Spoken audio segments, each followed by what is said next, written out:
ഈശോയേറ്റവും സ്നേഹമുള്ളവരെ, രൂപങ്ങൾ ഉണ്ടാക്കാമോ, അല്ലെങ്കിൽ അത് വിഗ്രഹാരാധനയാണോ? ഇതേക്കുറിച്ച് ബൈബിള് എന്താണ് പറയുക? പ്രിയമുള്ളവരെ, പുറപ്പാടിന്റെ പുസ്തകം 20-ാം അധ്യായം അതിന്റെ 4-ാം വാക്യത്തിൽ ഇങ്ങനെയാ പറയുക: നിങ്ങൾ ഒന്നിന്റെയും രൂപം ഉണ്ടാക്കി വയ്ക്കരുത്. മുകളിൽ ആകാശത്തോ താഴെ ഭൂമിയിലോ ഭൂമിക്കടിയിലോ ജലത്തിലോ ഉള്ള ഒന്നിന്റെയും രൂപം ഉണ്ടാക്കി വയ്ക്കരുത് എന്നാണ് പറയുക. അപ്പോൾ അതുകൊണ്ട് തന്നെ കത്തോലിക്ക ദേവാലയങ്ങളിലും മറ്റും രൂപങ്ങളുള്ളത് ഇത് വിഗ്രഹാരാധനയാണെന്ന് പലരും പറയാറുണ്ട്. അപ്പോൾ യഥാർത്ഥത്തിൽ എന്താണ് ഇത് ഉദ്ദേശിക്കുക? രൂപങ്ങളുമായിട്ട് ബന്ധപ്പെട്ട 5 കാര്യങ്ങൾ പറയാനായിട്ട് ആഗ്രഹിക്കുകയാണ്. ഒന്നാമത്തെ കാര്യം, ദൈവത്തിന്റെ സ്ഥാനത്ത് രൂപങ്ങൾ ഉണ്ടാക്കരുത് എന്നാണ് ബൈബിളിൽ പറയുക. അതല്ലാതെ രൂപങ്ങളൊന്നും ഉണ്ടാക്കരുത് എന്നല്ല. പുറപ്പാടിന്റെ പുസ്തകം 20-ാം അധ്യായത്തിൽ ഈ കാര്യങ്ങൾ സൂചിപ്പിക്കുമ്പോൾ അതിന്റെ തൊട്ടു മുൻപിലുള്ള വചനങ്ങൾ കൂടി നമ്മൾ ഓർക്കണം. അവിടെ ഇങ്ങനെയാണ് പറയുക, പുറപ്പാട് 20-ാം അധ്യായം 1 മുതലുള്ള വാക്യങ്ങളിൽ: നിങ്ങളെ അടിമത്തത്തിന്റെ ഭവനമായ ഈജിപ്തിൽ നിന്ന് പുറത്തു കൊണ്ടുവന്ന ഞാനാണ് നിങ്ങളുടെ ദൈവമായ കർത്താവ്. ഞാനല്ലാതെ മറ്റു ദേവന്മാര് നിങ്ങൾക്കുണ്ടായിരിക്കരുത്. അതുകൊണ്ട് മുകളിൽ ആകാശത്തോ താഴെ ഭൂമിയിലോ ഭൂമിക്കടിയിലോ ഉള്ള ഒന്നിന്റെ രൂപം ഉണ്ടാക്കി വെക്കരുതെന്നാണ്. അതായത് ദൈവത്തിന്റെ സ്ഥാനത്ത് രൂപം ഉണ്ടാക്കി വെക്കരുതെന്നാണ്. അതല്ലാതെ ഒരു രൂപവും നിങ്ങൾ ഉണ്ടാക്കി വെക്കരുത്, ആ രൂപങ്ങൾ ഉണ്ടാക്കുന്നത് മുഴുവൻ തെറ്റാണ് എന്നല്ല അവിടെ പറഞ്ഞിരിക്കുക. ആ പറഞ്ഞിരിക്കുന്ന സാഹചര്യം നമ്മൾ മനസ്സിലാക്കണം. ഇതാണ് നമ്മൾ രൂപങ്ങളുമായിട്ട് ബന്ധപ്പെട്ട് ഓർത്തിരിക്കേണ്ട ഒന്നാമത്തെ കാര്യം. രണ്ടാമതായിട്ട്, എന്തുകൊണ്ടാണ് ദൈവം രൂപം ഉണ്ടാക്കരുത് എന്ന് പറഞ്ഞത് എന്ന് നമ്മൾ ഓർക്കുക. നിയമാവർത്തന പുസ്തകത്തിൽ ഇങ്ങനെയാ പറയാ, എന്റെ 4-ാം അധ്യായം 15 മുതലുള്ള വാക്യങ്ങളിൽ: നിങ്ങൾ രൂപങ്ങളൊന്നും ഉണ്ടാക്കരുത്, കാരണം സീനായി ഹോറബ് മലയിൽ വെച്ച് ദൈവം നിങ്ങൾക്ക് വെളിപ്പെട്ടപ്പോൾ നിങ്ങൾ ഒരു രൂപവും കണ്ടില്ല. അപ്പോൾ ദൈവത്തെ കാണാൻ സാധിക്കാത്ത ഇസ്രായേൽ ജനത്തോടാണ് ദൈവം പറയാ, നിങ്ങൾ ഒന്നിന്റെ രൂപം ഉണ്ടാക്കി വെക്കരുത്. പിന്നീട് സഭയിലെല്ലാം യേശുവിന്റെ രൂപങ്ങളെല്ലാം ഉണ്ടാക്കി വെക്കുന്നതിന്റെ പശ്ചാത്തലം പോലും യോഹന്നാൻ പറയുന്നത് പോലെ, വചനം ദൈവമായിരുന്നു, ആ ദൈവം മനുഷ്യനായി, അവന്റെ മഹത്വം ഞങ്ങൾ ദർശിച്ചു എന്നാണ് യോഹന്നാൻ പറയുക. വീണ്ടും യോഹന്നാൻ തന്റെ 1-ാം ലേഖനം തുടങ്ങുന്നത് തന്നെ ഇങ്ങനെയാണ്: ആദ്യം മുതൽ ഉണ്ടായത് ഞങ്ങൾ ഞങ്ങളുടെ കണ്ണുകൊണ്ട് കണ്ടതും കേട്ടതും കൈകൊണ്ട് സ്പർശിച്ചതുമായ ജീവന്റെ വചനത്തിന് ഞങ്ങൾ സാക്ഷി നൽകുന്നു. യേശുവിനെ ഈ ഭൂമിയിൽ കണ്ടിട്ടുണ്ട്, കേട്ടിട്ടുണ്ട്, സ്പർശിച്ചിട്ടുണ്ട്. ആ കണ്ട യേശുവിനെയാണ് രൂപമായിട്ട് വയ്ക്കുക, കാണാത്ത ദൈവത്തെ അല്ല എന്ന കാര്യം കൂടി നമ്മൾ ഇതിന്റെ കൂടെ ഓർക്കണം. ഇതാണ് രണ്ടാമത്തെ കാര്യം. കാരണം നിയമാവർത്തന പുസ്തകത്തിൽ വളരെ വ്യക്തമായിട്ട് പറയുന്നു, 4-ാം അധ്യായത്തിൽ: നിങ്ങൾ ദൈവത്തിന്റെ രൂപം കണ്ടില്ല, അതുകൊണ്ട് നിങ്ങൾ ദൈവത്തിന്റെ രൂപം ഉണ്ടാക്കി വെക്കരുത് എന്നാണ്. മൂന്നാമതായിട്ട്, ഇനി ഒരു രൂപം ഉണ്ടാക്കരുത് എന്നാണോ ദൈവം പറഞ്ഞത്? അതല്ലാതെ ദൈവത്തിന്റെ സ്ഥാനത്ത് രൂപം ഉണ്ടാക്കരുത് എന്ന് മാത്രമാണോ എന്നതിന് കൂടുതൽ തെളിവുകൾ ബൈബിളിൽ തന്നെയുണ്ട്. അല്ലെങ്കിൽ ഇസ്രായേൽ ജനം മറ്റു രൂപങ്ങൾ ഉണ്ടാക്കിയിരുന്നു എന്ന്. പ്രിയമുള്ളവരെ, പുറപ്പാട് പുസ്തകം 20-ാം അധ്യായത്തിൽ ഒന്നിന്റെ രൂപം ഉണ്ടാക്കരുതെന്ന് പറയുമ്പോൾ 25-ാം അധ്യായത്തിൽ അവിടെ സമാഗമ കൂടാരത്തെ കുറിച്ച് പറയുമ്പോൾ വാഗ്ദാന പേടകത്തിന് മുകളിൽ 2 കെരൂബുകളെ മാലാഹമാരെ ഉണ്ടാക്കി വെക്കാനാണ് ദൈവം പറയുക. അതിന് 10 മുഴം ഉയരം വേണം എന്നൊക്കെ പറഞ്ഞ് അതിന്റെ അളവുകൾ ഉൾപ്പെടെയാണ് പറയുക. രൂപം ഉണ്ടാക്കി വെക്കാൻ, മാലാഹമാരുടെ അല്ലെങ്കിൽ കെരൂബുകളുടെ രൂപം ഉണ്ടാക്കി വെക്കാൻ ദൈവം അവിടെ പറയുന്നുണ്ട്. ഒരു രൂപവും ഉണ്ടാക്കി വെക്കരുത് എന്നായിരുന്നെങ്കിൽ ഇങ്ങനെ പറയേണ്ട ആവശ്യമുണ്ടോ? അപ്പോഴെന്താണ് പറയുക? ദൈവാരാധനയ്ക്കായിട്ട് ദൈവത്തിന്റെ സ്ഥാനത്ത് രൂപം ഉണ്ടാക്കി വെക്കരുത് എന്നാണ് ബൈബിളിൽ പറഞ്ഞിട്ടുള്ളത്. വീണ്ടും പുറപ്പാടിന്റെ പുസ്തകം 31-ാം അധ്യായത്തിൽ ഈ രൂപങ്ങളൊക്കെ പണിക്കായിട്ട് അതിനുവേണ്ടി ചില ആളുകളെ, പ്രത്യേകിച്ച് യൂദാ ഭവനത്തിലുള്ള ബസായേലിനെയും മറ്റും നിയമിക്കണമെന്നും ദൈവത്തിന്റെ ചൈതന്യം ഞാൻ അവന് നൽകുന്നു എന്നുമാണ് ദൈവത്തിന്റെ അരുളപ്പാട്.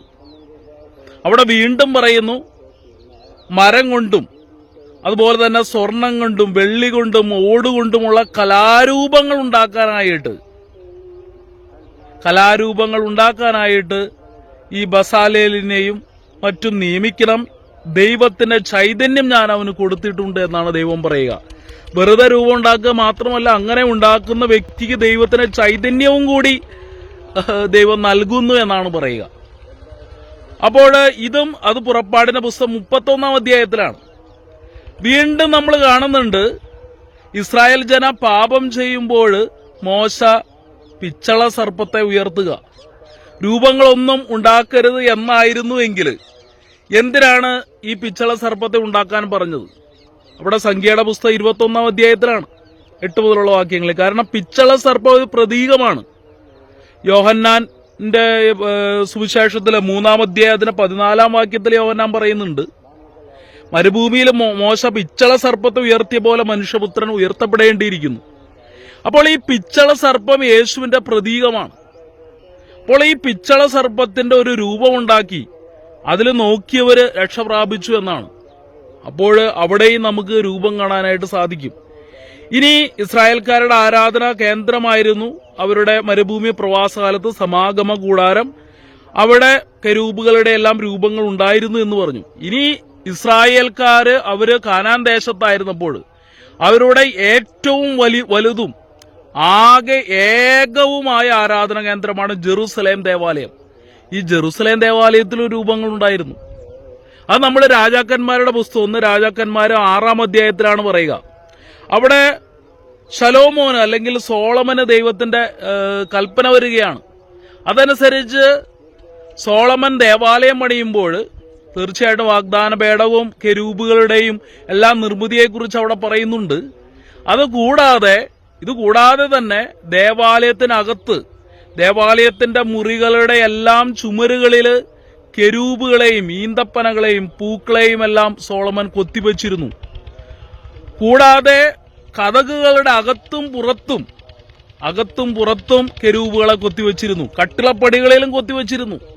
അതായത് ദേവാലയത്തിൽ ഒരാൾ വരുമ്പോൾ അവിടെ മൊത്തം രൂപങ്ങളാണ്, മൊത്തം കെരൂബുകളും അതുപോലെ തന്നെ ഈ പറഞ്ഞ ഈന്തപ്പനകളുടെയും എല്ലാം രൂപങ്ങളും എല്ലാമാണ് ഉള്ളത്.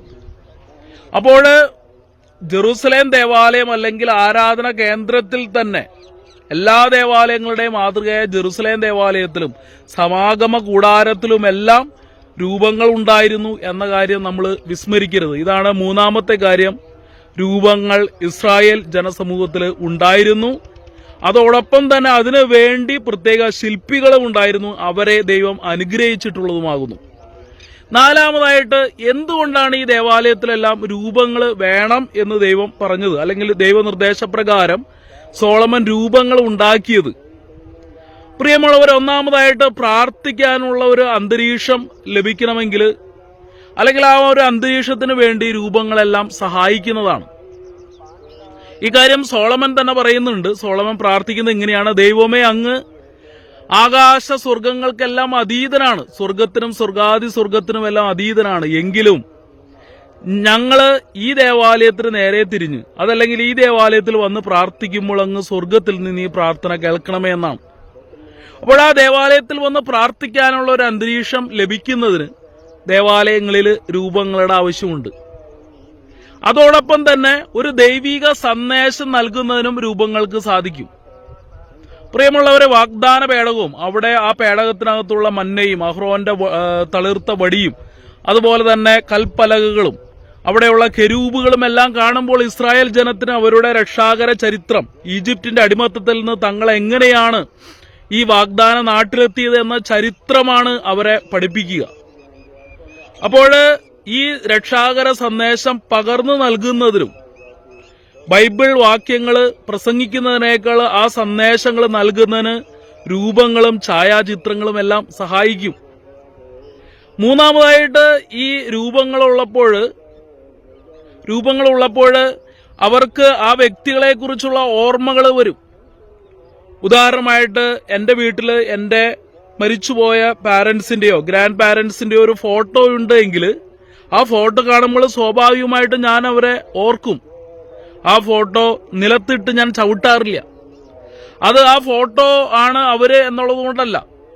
എന്റെ മരിച്ചുപോയ റിലേറ്റീവ്സ് ആണ് ആ ഫോട്ടോയാണ് ആ റിലേറ്റീവ്സ് എന്നതുകൊണ്ടല്ല, ആ ഫോട്ടോ കാണുമ്പോൾ ആ റിലേറ്റീവ്സിനെ ഞാൻ ഓർക്കുന്നത് കൊണ്ട് അവരോടുള്ള ബഹുമാനാർത്ഥമാണ്.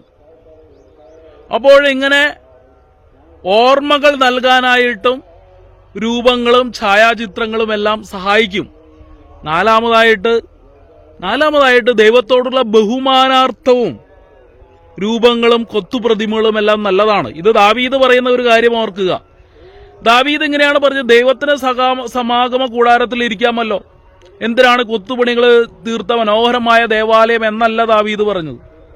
ദാവീദ് ദേവാലയം നിർമ്മിക്കാൻ ആഗ്രഹിച്ചു, പക്ഷെ സോളമനാണ് നിർമ്മിച്ചത്.